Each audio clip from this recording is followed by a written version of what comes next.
Royal education চ্যানেলের পক্ষ থেকে সবাইকে স্বাগত জানিয়ে শুরু করছি আজকের বাংলা ক্লাস। আজ বাংলা ক্লাসে দেখো আমরা কি আলোচনা করতে চলেছি। তোমাদের যে ক্লাস 10-এ তোমরা ফার্স্ট সামেটিভে দেখেছিলে, আমরা পরপর ভিডিওগুলো নিয়ে এসেছিলাম রায় মার্টিন প্রশ্নবিচিত্রার যে প্রশ্নপত্রগুলো ছিল। আজকে আমরা শুরু করছি তোমাদের যে রায় মার্টিন প্রশ্নবিচিত্রার সেকেন্ড সামেটিভে যে সমস্ত প্রশ্নগুলো আছে সেই প্রশ্নগুলোর আলোচনা। তো প্রথম প্রশ্ন কোনটা রয়েছে? প্রথম প্রশ্ন হচ্ছে, এক সেকেন্ড একটু দেখো, প্রথম প্রশ্ন তোমাদের রয়েছে বালুরঘাট হাই স্কুলের ক্লাস 10, তাই তো? ক্লাস টেনের এই প্রথম প্রশ্নটা আজ আমরা আলোচনা করব। তো দেখতে থাকো, শুরু করছি। প্রথম প্রশ্ন কি আছে দেখো, ইন্দ্রজিতের কাছে ধাত্রীর ছদ্মবেশে এসেছিল। ইন্দ্রজিতের কাছে ধাত্রীর ছদ্মবেশে কে এসেছিল? লক্ষ্মী, দুর্গা, চণ্ডী নাকি মন্দোদরী? আমরা জানি কে এসেছিল ছদ্মবেশে। ছদ্মবেশে এসেছিল অম্বুরাশি সুতা, তাই তো? তোমরা এর কোনোটাই পাবে না বইতে। বইতে দেখলে কি মনে হবে যে এগুলো তো কোনোটাই অপশানে, যে অপশানে যেগুলো রয়েছে সেগুলো কোনোটাই বইতে নেই। বইতে কি আছে? অম্বুরাশি সুতা, তাই তো? অম্বু রাশি সুতা, অম্বুরাশি সুতা। এইবার তোমাদের জানতে হবে অম্বুরাশি সুতাটা কি। এই যে সুতা শব্দের অর্থ হচ্ছে কন্যা, সুতা শব্দের অর্থ হচ্ছে কন্যা বা মেয়ে। আর অম্বুরাশিকে, অম্বুরাশি হচ্ছে সমুদ্র রাজা, সমুদ্র রাজা। এই সমুদ্র রাজার কন্যাকে আমরা জানি দেবী লক্ষ্মী। তাহলে অপশন কোনটা হয়ে যাবে? দেবী লক্ষ্মী। তাহলে এটা তোমাদের খেয়াল রাখতে হবে যে ইন্দ্রজিতের কাছে ধাত্রীর অর্থাৎ তার ধাই মায়ের ছদ্মবেশে কে এসেছিল? দেবী লক্ষ্মী এসেছিল ছদ্মবেশে। পরের প্রশ্ন, বুড়ো মানুষের কথাটা শোনো। বুড়ো মানুষটি হলেন, বুড়ো মানুষটি এখানে কে? পথের দাবি গল্প থেকে নেওয়া এই অংশটি, এই যে বুড়ো মানুষের কথাটি শোনো, এখানে বুড়ো মানুষ হচ্ছেন কে? নিমাই বাবু। দুজন আমরা পুলিশ দেখতে পাই, একজন জগদীশ বাবু এবং একজন নিমাই বাবু। অপূর্ব সেখানে পুলিশ স্টেশনে গিয়েছিল এবং গিরিশ মহাপাত্র, এই যে গিরিশ মহাপাত্র, তাকে সন্দেহ করা হয়েছিল সব্যসাচী হিসেবে। তো এখানে এই কথাটা কি বলেছে? নিমাই বাবু বলেছে। 3 নম্বর প্রশ্নে চলে যাচ্ছি। জগদীশবাবুর বাড়িতে সন্ন্যাসী কতদিন ছিলেন? জগদীশবাবুর বাড়িতে সন্ন্যাসী মোট 7 দিন ছিলেন। পরের প্রশ্ন, যুগান্তর এর ব্যাস বাক্য কি? যুগান্তরের ব্যাস বাক্য কি হবে? অন্য যুগ, নিত্য সমাস একটা, অন্য যুগ। ব্রীহি, ব্রীহি শব্দের অর্থ কি? ব্রীহি শব্দের অর্থ হচ্ছে ধান, ধান। আমরা যখন বহুব্রীহি সমাস আলোচনা করি তখন দেখতে পাই যে বহুব্রীহি শব্দটিরই ব্যাস বাক্য হয় বহুব্রীহি যার। ব্রীহি অর্থাৎ কি? ব্রীহি অর্থাৎ ধান, অনেক ধান্য সম্পন্ন ব্যক্তি। তাহলে এখানে ব্রীহি শব্দের অর্থ কি হয়ে যাবে? ধান। তারপর চলে যাচ্ছি 2-এর দাগের প্রশ্নগুলোতে। দেখো, সে যে বর্মায় এসেছে এই খবর সত্য। সে বলতে কার কথা বলা হয়েছে? একটু আগে আমি বলছিলাম সব্যসাচী মল্লিক, এখানে সে বলতে কার কথা বলা হয়েছে? সব্যসাচী মল্লিকের কথা বলা হয়েছে, যাকে পুলিশ সন্দেহ করছে। এবং তারা কি করছে? তারা সেই সব্যসাচী মল্লিককে ধরার জন্য স্টেশনে অপেক্ষা করছে। যে ট্রেনগুলো আসছে সেই ট্রেনগুলো, রাত্রে মেল ট্রেনটির দিকে নজর রাখতে বলেছে। তাহলে এখানে সে বলতে সব্যসাচী মল্লিকের কথা বলা হচ্ছে। তারপর দেখো, তোরা সব জয়ধ্বনি কর, এই ধুয়াপদটি কবিতায় কতবার ব্যবহার করা হয়েছে? আমরা যদি প্রলয়োল্লাস কবিতাটি পড়ি, প্রলয়োল্লাস কবিতাটি পড়তে গেলে দেখতে পাবো যে তোরা সব জয়ধ্বনি কর এই লাইনটি মোট কতবার ব্যবহার করা হয়েছে? মোট 19 বার ব্যবহার করা হয়েছে। কতবার? 19 বার ব্যবহার করা হয়েছে। পরের প্রশ্ন, মহাশকী রাক্ষসাধিপতি, এই যে তার মহাশকের কারণ কি? মহাশকীকে রাক্ষসাধিপতি, রাক্ষসাধিপতি কে? রাক্ষসাধিপতি হচ্ছে রাবণ। আমরা জানি রাক্ষসাধিপতি হচ্ছে কে? রাবণ, তাই তো? তো এই যে রাবণ, রাবণের মহাশোকের কারণটা কি? রাবণের শোকের কারণ হচ্ছে তার পুত্র, তার পুত্র বীরবাহু মারা গেছে। তো সেই বীরবাহু মারা যাওয়ার কারণে সে মহাশোকী, সেই শোকে মহাশোকী রাক্ষসাধিপতি। তাহলে এখানে মহাশোকীকে রাক্ষসাধিপতি রাবণ, তার শোকের কারণ হচ্ছে বীরবাহু মারা গেছে। উপমান ও উপমিত কর্মধারয় সমাসের একটি পার্থক্য খেয়াল করতে হবে। উপমান কর্মধারয়ে সাধারণ সদৃশবাচক শব্দ থাকে না, আর উপমিত কর্মধারয়ে থাকে। নিত্য সমাস কাকে বলে? নিত্য সমাস কাকে বলবে? আমরা জানি যে সমাসে সমাসবদ্ধ পদটা দিয়ে ব্যাস বাক্য গঠিত হয় না, তার জন্য একটি অন্য শব্দ নিয়ে আসতে হয়, তাকে আমরা কি বলি? নিত্য সমাস। যেমন অন্য যুগ, যুগান্তর, অন্য গ্রাম, গ্রামান্তর। ঠিক আছে, গ্রামান্তর বললে গ্রাম আর অন্তর হয় না, অন্য গ্রাম বলতে হয়। পরের প্রশ্ন, ধ্বংস দেখে ভয় কেন তোর? ধ্বংস দেখে ভয় না পাওয়ার কথা কেন বলা হয়েছে? ধ্বংস দেখে কেন ভয় না পেতে বলা হয়েছে? কারণ কবি এখানে বলেছেন ধ্বংস দেখে ভয় কেন তোর, প্রলয় নূতন সৃজন বেদন। এই লাইনটা মনে রাখতে হবে তোমাদের। প্রলয় কি করতে পারে? নতুন সৃষ্টি করতে পারে। এই নতুন সৃষ্টি, প্রলয়ের মধ্যেই লুকিয়ে আছে কি? নতুন সৃষ্টি। তাই একে আমরা কি বলবো? ধ্বংস দেখে ভয় পাওয়ার, কবি বলছেন ধ্বংস দেখে ভয় পাওয়ার কিছু নেই, কারণ প্রলয়ের মধ্যেই লুকিয়ে আছে কি? নতুন সৃষ্টি। তাই কবি ভয় পেতে না বলেছেন। অপূর্ব রাজি হইয়াছিল। অপূর্ব কেন রাজি হয়েছিল? অপূর্ব কেন রাজি হয়েছিল জায়গায় ব্যাপারটা হতে পারে যে অপূর্ব কোন বিষয়ে রাজি হয়েছিল, এটা আগে তোমাদের জানতে হবে। অপূর্ব দূরে ছিল, বাড়ি থেকে দূরে ছিল।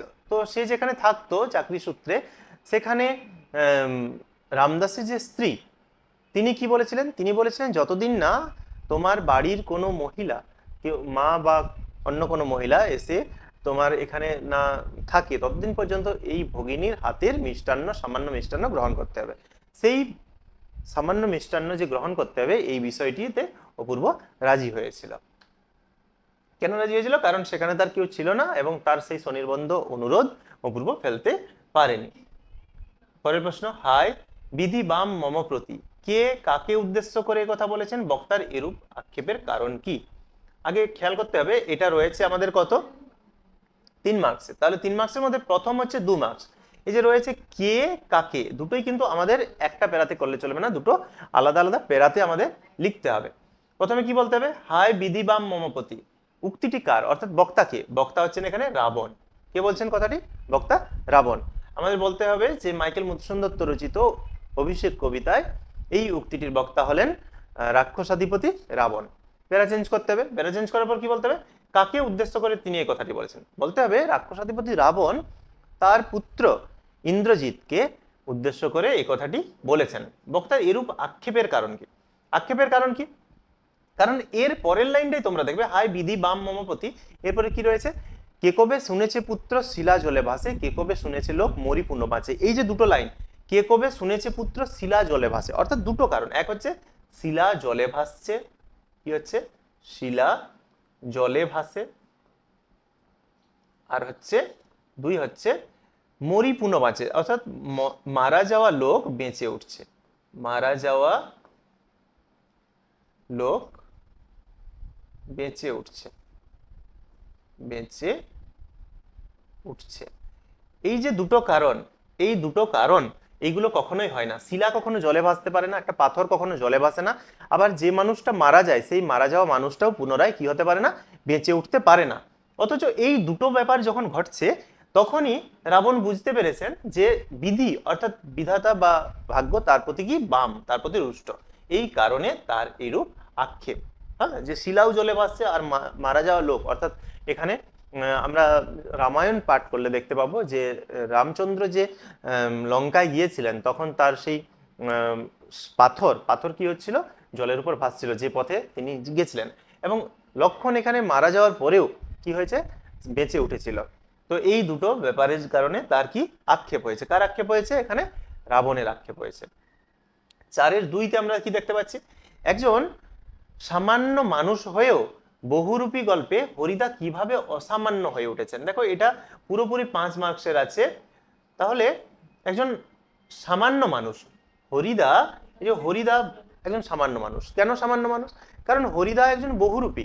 সে সপ্তাহে একদিন কি হতো না, বহুরূপী ধারণ করে, বহুরূপ ধারণ করে পথে পথে ঘুরে রোজগার করতো, এবং তাতে সেই রোজগারে সে সারা সপ্তাহ চালিয়ে দেওয়ার চেষ্টা করতো। তাতে কোনোদিন তার হাঁড়িতে ভাত ফুটতো, চাল ফুটতো, কোনোদিন ফুটতো না, অভাবে সে দিন কাটাতো।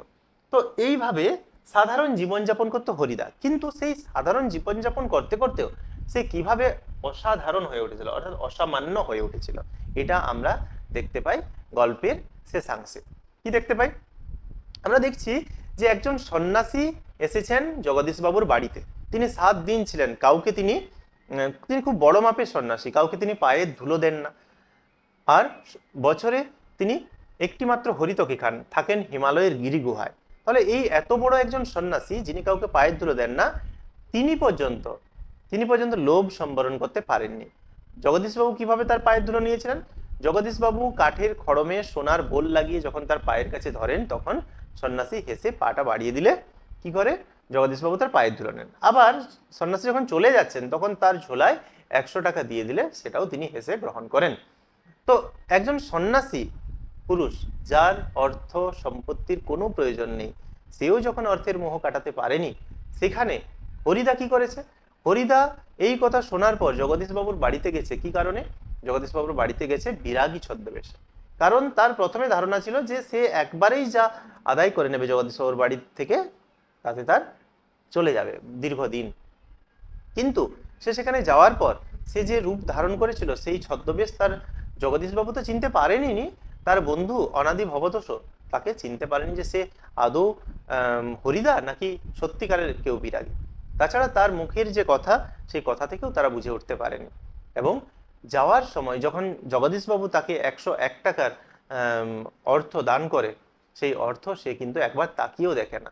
সে বলে যে আমি অনায়াসে আমি যেমন ধুলো মারিয়ে যেতে পারি, তেমনি অনায়াসে সোনাও মারিয়ে যেতে পারি। এই যে দুটো পার্থক্য, একজন প্রকৃত সন্ন্যাসী হয়েও সে লোভ সংবরণ করতে পারেনি, আর একদিকে প্রকৃত সন্ন্যাসী না হয়ে, প্রকৃত বিরাগী না হয়েও, ছদ্মবেশী বিরাগী হয়েও তার নাটকীয়তা সে বজায় রাখার জন্য, তার শিল্প সত্তা সে অপমান না করার জন্য সেই অর্থকে সে কি করেছে? অর্থকে গ্রহণ করেনি। এ থেকেই জগদীশ বাবুর বাড়িতে যাওয়া বহুরূপী বিরাগী ছদ্মবেশে হরিদা সামান্য থেকে একজন অতি সাধারণ মানুষ থেকে, বহুরূপী থেকে অসামান্য হয়ে উঠেছেন। ঠিক আছে, পরের প্রশ্ন কি আছে?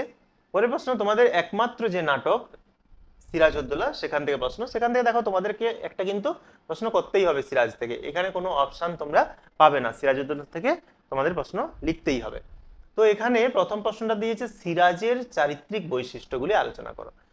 এই যে চারিত্রিক বৈশিষ্ট্য লিখতে গেলে তোমরা কি করবে? প্রথমে সেই চরিত্রটা কোথা থেকে নেওয়া হয়েছে, সেই চরিত্রটা কোন পাঠ্যাংশের অন্তর্ভুক্ত, সেটা তুমি লিখলে। লেখার পর তোমাকে তার চারিত্রিক যে গুণাবলীগুলি, সেগুলো কয়েকটা পয়েন্ট করে লিখতে হবে। এখানে যেহেতু 4 মার্কস আছে, তোমরা 4 থেকে 5টা পয়েন্ট দিতে পারো, তারপর একটা উপসংহার দিলে। তাহলে শুরুটা কিভাবে করবে? শুরু করবে যে সচিন্দ্রনাথ সান্যাল রচিত সিরাজউদ্দৌলা নাট্যাংশে অন্যতম প্রধান পুরুষ চরিত্র হলেন সিরাজউদ্দৌলা। সমগ্র নাট্যাংশ জুড়ে তার যে সমস্ত চারিত্রিক গুণাবলী ফুটে উঠেছে, সেগুলি হলো দিয়ে ক খ করে তোমরা পয়েন্ট করবে। এখানে আমরা কি কি পয়েন্ট দেখতে পারি? 1 নম্বর আমরা দেখতে পারি তার কি? তার স্বদেশ প্রেম। তাই তো, স্বদেশ প্রেম অর্থাৎ তিনি বাংলাকে খুব ভালোবাসতেন। তাই তিনি বলেছেন, বাংলার ভাগ্যাকাশে আজ দুর্যোগের ঘনঘটা।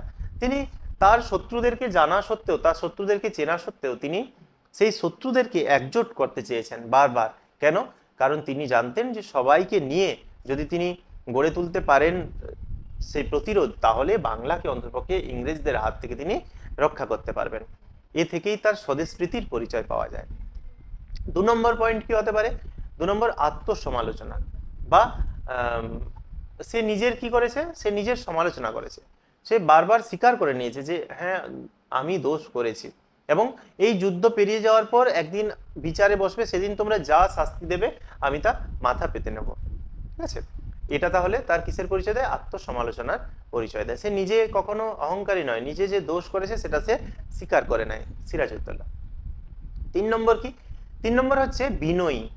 এখানে বিনয়ী কিভাবে? আচ্ছা, বিনয়ীর আগে তোমরা আরেকটা পয়েন্ট বলতে পারো যে নির্ভীক, অর্থাৎ তিনি ভীত নন, তিনি ভয় পান না। কাকে ভয় পান না?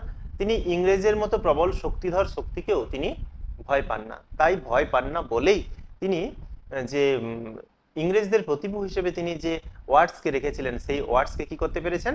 তার সভা থেকে তাড়িয়ে দিতে পেরেছেন। এবং তিনি বলেছেন, ভবিষ্যতে তোমাকে আর কোনোদিনও এখানে জায়গা দেব না, আর যদি কখনো আমার মন জয় করতে পারে ইংরেজরা, তাহলে অন্য কোনো ইংরেজকে এনে আমি এখানে জায়গা দেব, কিন্তু তুমি আর জায়গা পাবে না। তো এই যে ইংরেজদের যে পরাক্রমশীলতা ছিল, সেই পরাক্রমকে উপেক্ষা করে ইংরেজদের প্রতিভু হিসেবে ওয়ার্ডসকে তাড়িয়ে দেওয়া এক যথেষ্ট সাহসিকতার পরিচয় দেয়। এখানেই সিরাজউদ্দৌলার নির্ভীকতার পরিচয় ফুটে ওঠে। তাছাড়া বিনয়ী, বিনয়ী আমরা কোথায় বলতে পারবো? যেখানে ওয়ার্ডসকে তিনি তাড়িয়ে দিলেন, সেখানে মসিয়েলা যে ছিল ফরাসি প্রতিভু হিসেবে, মসিয়েলা যে এসেছিল তার কাছে সাহায্য প্রার্থনা করতে, সেই মসিয়েলাকে তিনি কি করেছেন? মসিয়েলাকে তিনি ভালোভাবে, বিনয়ী ভাবেই তিনি কিন্তু তার সঙ্গে কথোপকথন করেছেন। এ থেকেই তার কিসের পরিচয় পাওয়া যায়? বিনয়ীর পরিচয় পাওয়া যায়। তাহলে আমরা মোট 4 থেকে 5টা পয়েন্ট আলোচনা করে নিলাম। এইগুলো সিরাজউদ্দৌলা তোমরা লিখতে পারো। তারপরের প্রশ্ন দেখো, দুটোর মধ্যে তোমাদের একটাই করতে হবে, 4 মার্কসের থাকবে। তাহলে পরের প্রশ্নটা কি আছে, বাংলার ভাগ্যাকাশে আজ দুর্যোগের ঘন ঘটা, বক্তার এরূপ মন্তব্যের কারণ ব্যাখ্যা করো। দেখো, এই যে প্রশ্নটার উত্তর লেখার সময় তোমরা কখনোই এইভাবে শুরু করবে না যে বক্তার এরূপ মন্তব্যের কারণ হলো হাইফেন দিয়ে পরপর লিখে গেলে কি কারণ। আসলে এটা তোমার কিন্তু 4 মার্কসের একটা প্রশ্ন। তাহলে তোমাকে শুরুটা কিভাবে করতে হবে, তোমাকে শুরু সেভাবেই করতে হবে, কোথা থেকে নেওয়া, যেভাবে আমি এই সিরাজউদ্দৌলা চরিত্র বলতে গিয়ে যেভাবে বললাম, কোথা থেকে নেওয়া, কে বক্তাটা কে।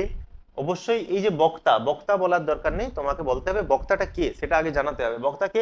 বক্তা এখানে সিরাজউদ্দৌলা। তাহলে তিনি একথা কেন বলেছেন, তার এই বক্তব্যের কারণ, তারপরে তোমাকে আসবে। প্রথমে একটা প্যারা হলো কোথা থেকে নেওয়া, বক্তাকে, সবকিছু বলার পর তারপর বলতে হবে যে এইরূপ মন্তব্যের কারণ কি। এইরূপ মন্তব্যের কারণ কি?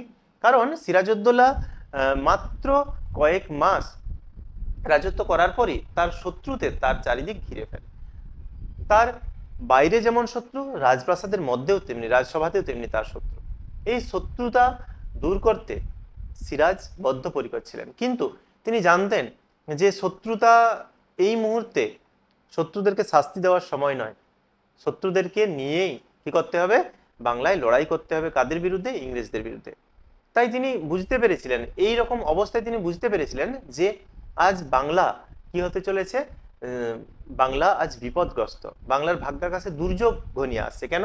কারণ একদিক থেকে ইংরেজ লর্ড ক্লাইভ তিনি তার সেনা নিয়ে পলাশির প্রান্তরে, যেখানে লাখো লাখো পলাশ ফুল ফুটে আছে, সেই লাল প্রান্তরে এগিয়ে আসছে যুদ্ধের জন্য। আর একদিকে তার সভাসদদের মধ্যেই দুটো পক্ষ তৈরি হয়ে গেছে, একটা পক্ষ সিরাজের এবং অপর পক্ষ মির্জাফর। মির্জাফর, জগৎ শেঠ, রাজবল্লভ, রায়দুল্লভ, এরা মিলে একটা শত্রু দল তৈরি করেছে, যেটা ষড়যন্ত্রে লিপ্ত হয়েছে সিরাজের বিপক্ষে। আবার অন্তপুরের মধ্যে যে ঘসেটি বেগম রয়েছে, যাকে আমরা মাসি হিসেবে জানি, সেই মাসি ঘসেটি বেগমও আবার কি করেছে, তার বিরুদ্ধে ষড়যন্ত্রে লিপ্ত।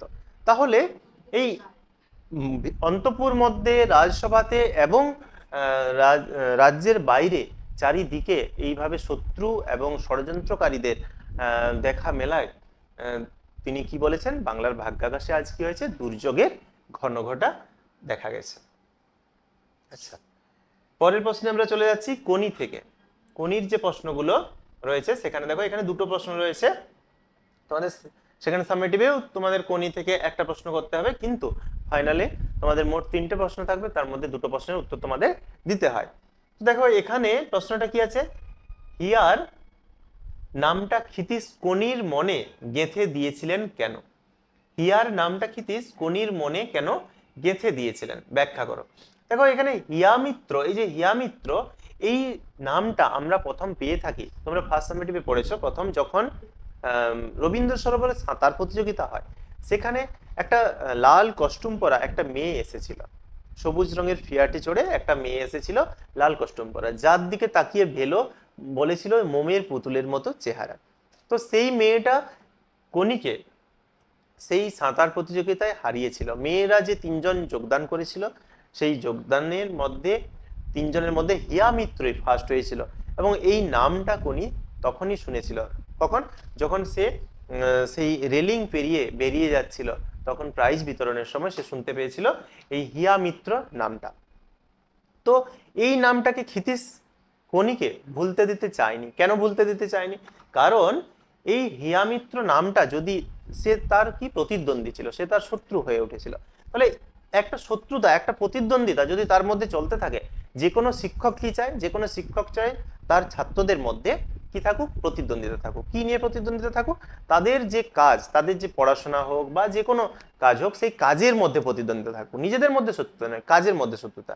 যদি কাজের মধ্যে শত্রুতা থাকে, তাহলেই সেখানে কি হয় না, অন্যজন একজন আরেকজনকে দেখে সে তার আরো উন্নতি করতে সক্ষম হয়। এখানে হিয়ামিত্র যদি কোনির মনে গেঁথে থাকে, তাহলে হিয়ামিত্রকে যে টপকে যেতে হবে, হিয়ামিত্রকে যে পেরিয়ে যেতে হবে, তার থেকেও যে আরো গতি বাড়াতে হবে, এটা কোনির মধ্যে সবসময় কাজ করত। তাই কোনির লক্ষ্য এগিয়ে নিয়ে যাওয়া এবং কোনিকে আরো উন্নত থেকে উন্নততর করে তুলতে হিয়ামিত্র নামটাকে ক্ষিতিশ তার মনে গেঁথে দিতে চেয়েছিলেন।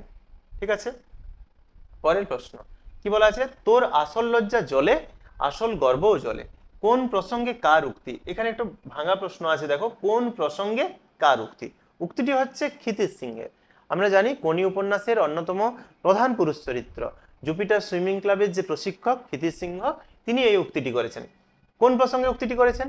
প্রসঙ্গ হচ্ছে একদিন অমিয় কি করতে এসেছিল? অমিয় প্রজাপতি যে দোকান, ক্ষিতিশ সিংহের স্ত্রী লীলাবতীর যে প্রজাপতি টেলার, সেখানে এসেছিল সে। সেখানে আসার পর সে দেখতে পেয়েছিল কোনি কি করছে, সেখানে ঝিয়ের কাজ করছে, হ্যাঁ, অর্থাৎ চাকরের কাজ করছে। দেখার পর সে বলেছিল যে তুই এখানে ঝিয়ের কাজ করিস। তখন কোনি খুব অপমানিত বোধ করেছিল এবং তারপর ক্ষিতিশ যখন তার কাছে এসেছিল তখন সে ক্ষিতিশকে বলেছিল যে আমার হাতের লেখাগুলো তো খুব খারাপ, একটু বৌদিকে জিজ্ঞেস করবে না, বৌদি অর্থাৎ লীলাবতী, যে বৌদিকে একটু জিজ্ঞেস করবে না, যদি বৌদি আমাকে লিখতে দেয় তাহলে আমি কি করব, আমি একটু হাতের লেখা প্র্যাকটিস করব এবং আমি তাহলে ঝির কাজ না করে আমি লেখালেখিটা করব। এই প্রসঙ্গে ক্ষিতিশ বলেছিল তোর আসল লজ্জা জ্বলে, তোর আসল গর্ব জ্বলে। কারণ কি? কারণ ক্ষিতিশ জানিয়েছিল যে ঝির কাজ না করে একটু যদি ওই দিকে কাজ করা যায়, লেখালেখি করা যায়, হ্যাঁ, টেবিলের ওই প্রান্তে, তাহলে কি হবে? তাহলে লজ্জা কিছুটা কমানো যাবে, কিন্তু সম্পূর্ণ লজ্জা কখনোই কমানো যাবে না। তাই ক্ষিতিশ জানিয়েছে যে তার আসল লজ্জা কোথায়? আসল লজ্জা জলে, এবং আসল গর্বও যদি কিছু হয় সেটাও হচ্ছে জলেই গর্ব। ঠিক আছে? মন্তব্যটির তাৎপর্য বিশ্লেষণ করো। এই যে মন্তব্য তোর আসল লজ্জা জলে, তোর আসল গর্ব জলে, এর তাৎপর্য কি? এর তাৎপর্য হচ্ছে মানুষের যে কর্মক্ষেত্র, সেই কর্মক্ষেত্রে সে কতটা সফল হতে পারলো সেটাই তার কাছে সফলতা, এবং যদি সে বিফল হয় সেটাই তার কাছে বিফলতা। সে অন্য কোথায় বিফল, অন্য কোথায় সফল, সেটা কিন্তু তার কাছে বড় করে পাওয়া নয়। তাহলে তার কাছে এখানে কোনির কাছে আসল লজ্জা এবং আসল গর্ব কোথায়? কোনির আসল কর্মটা কি? কোনির আসল কর্ম হচ্ছে তার সাঁতার কাটা। সেই সাঁতার কাটায় সে যদি জিততে পারে তাহলেই তার সেখানে গর্ব, এবং সাঁতার কাটায় সে যদি বিফলতা পায় বা বিফলতা আসে তাহলে তার আসল লজ্জা। এই কথাই সে বলেছিল। তারপরে দেখো শেষ তোমাদের যেটা রয়েছে 4 নম্বর সেকেন্ড সামেটিভে, সেটা হচ্ছে কি? প্রতিবেদন রচনা। এই যে প্রতিবেদন রচনা, দেখো এখানে কি দিয়েছে? নিত্য প্রয়োজনীয় দ্রব্যের মূল্যবৃদ্ধি এবং প্লাস্টিক বর্জন আমাদেরকে বাঁচাবে। এখানে তোমাদের একটা লিখতে হবে, কিন্তু মাধ্যমিকে তোমাদের কি থাকবে? সংলাপ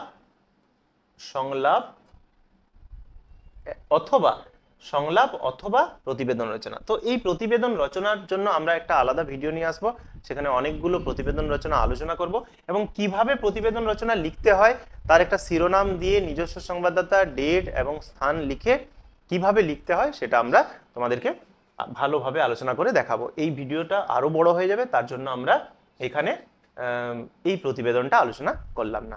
ভিডিওটা যদি ভালো লাগে অবশ্যই চ্যানেলটাকে সাবস্ক্রাইব করে সঙ্গে থেকো, এবং একটা লাইক চাইবো ভিডিওটাতে, কারণ আমরা চ্যানেলটাকে সাবস্ক্রাইব করলে তোমাদের যে এই রায় মার্টিন প্রশ্নবিচিত্রার যে সমস্ত সাবজেক্টগুলোর আলোচনা পরপর তোমরা এখানে পেয়ে যাবে। শেষ পর্যন্ত দেখার জন্য অসংখ্য ধন্যবাদ।